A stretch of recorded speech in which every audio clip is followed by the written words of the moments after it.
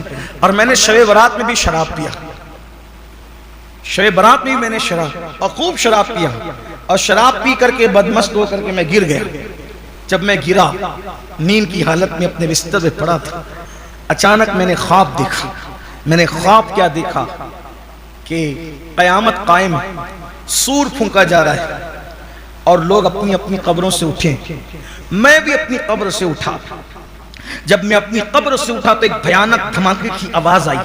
میں نے پیچھے مڑ کے دیکھا تو ایک بھیانک سا اژدہا تھا, بھیانک سا سانپ اژدہا جو مجھے مارنے کے لیے میرے پیچھے دوڑ رہا تھا. میں اس سے جان بچانے کے لیے خواب کے عالم میں بھاگا.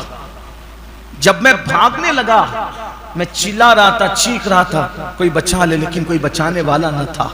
ایسے میں نے خوبصورت حسین و جمیل شکل والے ایک بوڑھے آدمی کو دیکھا. میں نے اس کو کہا کہ بابا مجھے بچا لیں. اس نے کہا کہ اے مالک میں کمزور ہوں, اتنے طاقتور اژدہے سے میں تجھے نہیں بچا سکتا, لیکن تیری اتنی مدد کر سکتا ہوں کہ تو آگے بھاگ.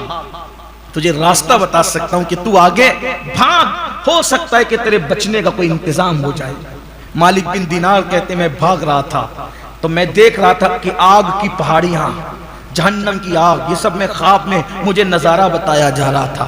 میں جیسی آگ میں گرنے والا تھا اچانک ایک آواز آئی, اسے آگ میں گرنے مت دو کیونکہ یہ جہنمی لوگوں میں سے نہیں ہے.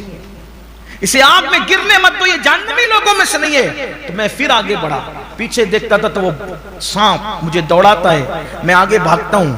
ایسے میں نے دیکھا ایک چاندی کا پہاڑ تھا اور اس کو تراش کر کے اس میں خوبصورت سا مکان بنایا ہوا تھا جس میں پردے لٹکے تھے, جس سے خوشبو آ رہی تھی. مجھے کسی نے کہا اس پہاڑ کے اندر چلا جا, اس پہاڑ کے اندر چلا جا, اس میں مسلمانوں کی امانتیں, مومنوں کی امانتیں, ہو سکتا ہے شاید اس میں تیری بھی کوئی امانت موجود ہو. بس جیسے ہی میں وہ پہاڑ کے قریب گیا سانپ میرے قریب آ گیا. ایسے میں فرشتوں کو میں نے خواب میں دیکھا, انہوں نے پردے اٹھا دیے اور مجھے اندر لے لیا. جب میں اندر گیا تو میں نے دیکھا چھوٹے چھوٹے خوبصورت بچے, حسین و جمیل بچے اس میں جھولا جھول رہے تھے, خوشبو آ رہی تھی. میں نے پوچھا اے بچوں تم کون ہو؟ تو بچوں نے کہا اے مالک جو مسلمانوں کے چھوٹے چھوٹے بچے بالغ ہونے سے پہلے انتقال کر جاتے ہیں وہ سب یہیں جمع ہوتے ہیں, ان کو اسی میں رکھا جاتا ہے. یہ ہمارا مقام ہے, یہ ہمارا ٹھکانہ ہے, اور یہاں ہم اپنے ماں باپ کا انتظار کر رہے ہیں کہ ہمارے ماں باپ آئیں گے تو ہم سے ملیں گے. تو مالک کہتے ہیں مجھے خیال آیا میری بھی تو ایک بچی کا انتقال ہوا ہے, بس خیال آنا تھا میری بیٹی کا. تو میں نے دیکھا ایک سونے کے جھولے میں میری بیٹی بھی جھول رہی تھی. اس نے مجھے دیکھا کہ ابا بابا یہ کہہ کر کے وہ دوڑ کر کے آئی اور لپٹ گئی, اور لپٹ کر کے میری گود میں ویسے ہی بیٹھ گئی جیسے ظاہری میں وہ میری انتقال سے پہلے میری گود میں بیٹھتی تھی. اور پھر اس نے کہا ابا کب تک شراب پیو گے, ابا کب تک پاپ کرو گے, ابا کب تک اللہ کی نافرمانی کرو گے, ابا وہ وقت نہیں آیا کہ آپ پلٹ جائیں, اللہ کی بارگاہ میں توبہ کر لیں, اس کی بارگاہ میں معافی مانگ لیں. ابا اللہ معاف کرے گا, شب برات ہے آج, اللہ معاف کرے گا. ابا آپ توبہ کر لیں, کب تک شراب پیئیں گے, خدا کو کب تک ناراض کریں گے. مالک بن دینار کہتے ہیں میں نے اپنی بیٹی کو اپنے قریب پایا, مجھے سکون ملا. میں نے میری بیٹی سے پوچھا بیٹی وہ سانپ کون تھا جو مجھے دوڑا رہا تھا؟ میری بیٹی نے کہا ابا وہ آپ کا برا عمل ہے جس کو اللہ نے سانپ کی شکل میں دکھایا. وہ بوڑھا کون تھا خوبصورت؟ ابا وہ آپ کا نیک عمل ہے, کیونکہ آپ نے نیکیاں تو بہت کم کی ہے, تو آپ کی نیکیاں کمزور ہے, آپ کی نیکیاں کم ہے ابا. لیکن ابا آپ بدل جائے نا, آپ تبدیل ہو جائے نا, اللہ نے آپ کو بتا دیا. مالک بن دینار کہتے ہیں جیسی میری آنکھ کھلی خواب کے اثر سے میں کانپ رہا تھا, میں نے اللہ سے کہا اللہ آج کی رات شب برات میں سچی توبہ کرتا ہوں, مجھے معاف کر دے. میں نے توبہ کی, اور جب اللہ کی بارگاہ میں شب برات میں انہوں نے توبہ کی تو اللہ نے ان کو مقام ولایت عطا کیا, اور ایسا مقام ولایت عطا کیا. ایک مرتبہ کشتی میں سفر کر رہے تھے تو کسی کا قیمتی موتی چوری ہو گیا. ایک بار کشتی میں سفر کر رہے تھے, کسی کا قیمتی موتی چوری ہو گیا, تو کسی نے الزام لگایا کہ یہی اجنبی ہے, اسی نے چرایا ہوگا, اسی نے چرایا ہوگا. اللہ اکبر۔ حضرت مالک بن دینار آسمان کی طرف دیکھ کے کہتے ہیں مولا جب تک پاپی تھا تو لوگ اتنا ڈرتے تھے کہ کوئی الزام نہیں لگاتے تھے، اب نیک بن گیا تو لوگ مجھ پہ چوری کا بھی الزام لگانے لگے۔ تو اس وقت مالک بن دینار نے دریا ہی میں آواز لگائی، اے دریا کی مچھلیوں، کسی کا موتی چوری ہو گیا ہے، تم لوٹا سکتی ہو؟ تو کیا دیکھا کہ دریا کی تمام مچھلیاں دریا کے اندر منہ باہر نکالتی ہے اور سب کے منہ میں ایک سے ایک قیمتی موتی ہے۔ آپ کشتی والوں سے کہتے ہیں جو چوری ہوا تھا جتنے چاہتے ہو یہ موتی لے لو۔ تو تب لوگوں کو پتا چلا یہ عام آدمی نہیں، یہ تو اللہ کا ولی ہے۔ اور جب لوگ ہاتھ پیر چومنے کی کوشش کرنے لگے تو آپ پانی پر چلتے ہوئے ادھر پار ہو گئے۔ لوگوں کو پتا چلا کہ مالک بن دینار کا مرتبہ کیا ہے۔ پہلے کی زندگی دیکھو، توبہ کے بعد کی زندگی دیکھو۔ جب تک زندہ ہیں ہم، ہمارے لیے توبہ کے دروازے کھلے ہوئے، جب مر جاؤ گے توبہ کے دروازے بند ہو، بلکہ مرنے سے پہلے ہی جب روح حلق میں اٹکے گی، غیب کے مناظر نظر آئیں گے، گلے میں غرغرہ ہوگا، اس وقت تو توبہ کے دروازے بند ہو جائیں گے۔ اس لیے اللہ سے سچے دل سے معافی مانگو، اللہ کی طرف پلٹو، واپس آؤ اللہ کی طرف۔ یہ نہیں شب برات میں رو دھو لیے اٹھ کے گئے پھر وہی حال، یہ دھوکے بازی نہیں، یہ مکاری نہیں، یہ منافقت نہیں۔ اللہ سے وعدہ کرو میں گناہ نہیں کروں گا مطلب نہیں کروں گا، حرام نہیں کھاؤں گا مطلب نہیں کھاؤں گا، آنکھوں کا غلط استعمال نہیں کروں گا مطلب نہیں کروں گا، بس اللہ والی زندگی گزاریے، پھر اللہ کی مدد دیکھیے۔ دنیا پریشان رہے گی لیکن آپ سکون سے رہیں گے، آپ چین سے رہیں گے، آپ اطمینان سے رہیں گے۔ یاد رکھنا خدا سے دور ہو کر نہ کسی کو سکون ملا ہے نہ ہمیں سکون مل سکتا ہے۔ گناہ کر کے نہ کبھی کسی کی زندگی میں خوشیاں آئی ہے نہ ہماری زندگی میں آ سکتی ہے۔ میرے یہ نوجوان جو میرے سامنے بیٹھے ہوئے ہیں میں ان سے کہتا ہوں بہت ہو گئے گناہ، بہت ہو گئے گناہ، اب مت کرو گناہ۔ دنیا گناہ کر کر کے تھک چکی اور وہ اللہ کی طرف پلٹ رہی ہے، تم کہاں جا رہے ہو؟ میرے عزیز، میرے نوجوان، یہ اللہ نے زندگی پہلی اور آخری بار دی ہے، اس کے بعد ہم دنیا میں کبھی نہیں آئیں گے۔ اللہ سے ہم عرضیاں کریں گے مولا مرنے کے بعد ایک بار ہمیں دنیا میں جانے دے تاکہ میں سبحان اللہ پڑھ کے واپس آ جاؤں، 2 رکعت پڑھ لوں۔ اللہ فرمائے گا میرے بندے میں نے تجھے وقت دیا تھا، تو نے میں اس کا صحیح استعمال نہیں کیا، تو نے ضائع کر دیا۔ میں یہ نہیں کہتا آپ بائک نہ چلاؤ، بائک پر ماں گھومو، یہ سب نہیں کہتا۔ آپ قیمتی سے قیمتی بائک خریدنے کی حیثیت رکھتے ہو خریدو، آپ بنگلے میں رہنے کی طاقت رکھتے ہو رہو، آپ اچھا کھاتے ہو کھاؤ، آپ قیمتی لباس پہنتے ہو پہنو، آپ قیمتی موبائل استعمال کرتے ہو کرو، آپ دنیا کی سب چیزوں سے لطف اٹھاؤ، لیکن دنیا کی چیزوں میں اللہ کو مت بھول جاؤ، اللہ کو یاد رکھو۔ جب اس کا وقت آ جائے سب چھوڑ دو۔ یہ اللہ کی آزمائش ہے، یہ میرے رب کی آزمائش ہے۔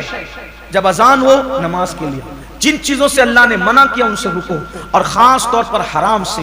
آج جو سود، لاٹریاں، جوے، اور بلکہ آج کل تو اب موبائل پر سب سے زیادہ جس کی ایڈ دکھائی جا رہی ہے وہ جوے ہے، کبھی رمی، کبھی یہ، کبھی وہ، پتہ نہیں کیا کیا ہے نا، یہ سب یہ ایڈ زیادہ آ رہی ہے، اور اس سے لوگ ایزی منی کے چکر میں خاص طور پہ نوجوان گھر سے باہر جانا نہ پڑے، محنت کرنا نہ پڑے، مزدوری کرنا نہ پڑے، بس بیٹھ کر کے بٹن دبا دبا کر کے کھیلنا ہے اور جوے کے اندر پیسے جیتنا ہے۔ یاد رکھیے اگر جوے ہی سے لوگ دنیا میں جی سکتے تھے تو کیا دنیا پوری جوا نہ کھیلتی؟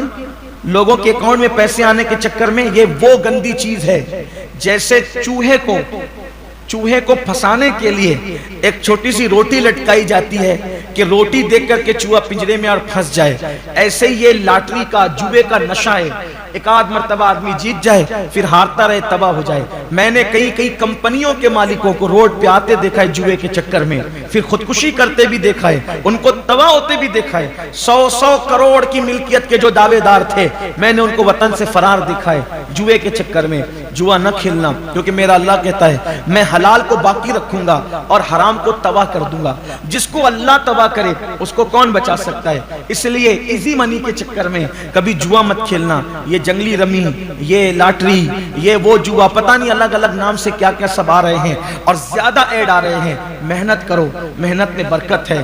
زیادہ سے زیادہ لوگ یہی کہیں گے ارے یہ چھوٹا سا کاروبار کرتا ہے، لوگوں کو کہنے دیجئے دیکھو حرام میں برکت نہیں ہے اور حلال حلال کبھی ختم نہیں ہوتا ہے. میں نے بار بار لوگوں کو بتایا ہے, ابھی بھی اپنے جوانوں کو بتاتا ہوں, حلال ہمیشہ قائم رہے گا, حرام ہمیشہ ختم ہوگا. آپ نہیں دیکھتے یزید 8 بیٹے چھوڑ کر کے مرا تھا. کتنے بیٹے؟ 8. آج ہے کسی جگہ یزید کا کوئی بیٹا؟ ڈھونڈو, جاؤ تلاش کرو, نہ یزید ہے نہ یزید کی نسل ہے. اور امام حسین ایک بیمار شہزادہ چھوڑ کر گئے تھے, ہے نا. آج پوری دنیا میں آل حسین نظر آتی ہے, آل یزید نظر نہیں آتی. وجہ اللہ جس سے راضی ہے اس میں برکت دیتا ہے, جس سے ناراض ہے اس میں برکت نہیں دیتا. آپ دیکھیے بکریاں ہر گلی میں نظر آئے گی, حالانکہ بیچاری بکریاں جتنی کٹتی ہے اتنے کتے نہیں کٹتے.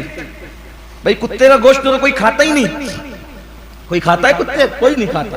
نہ مسلمان کھاتا ہے, نہ ہندو کھاتا ہے, نہ سکھ کھاتا ہے, نہ عیسائی. دنیا میں کتا کھانے والا کوئی نہیں ہے. ہے کوئی؟ نہیں ہے. ایک وقت میں کتنے کتے پیدا ہوتے ہیں؟ 12 15 15 8 10 10, ہے نا. اور ایک وقت میں کتنی بکریاں پیدا ہوتی ہے؟ 2, اور زیادہ سے زیادہ 3. تو زیادہ کیا نظر آنا چاہیے, کتے یا بکریاں؟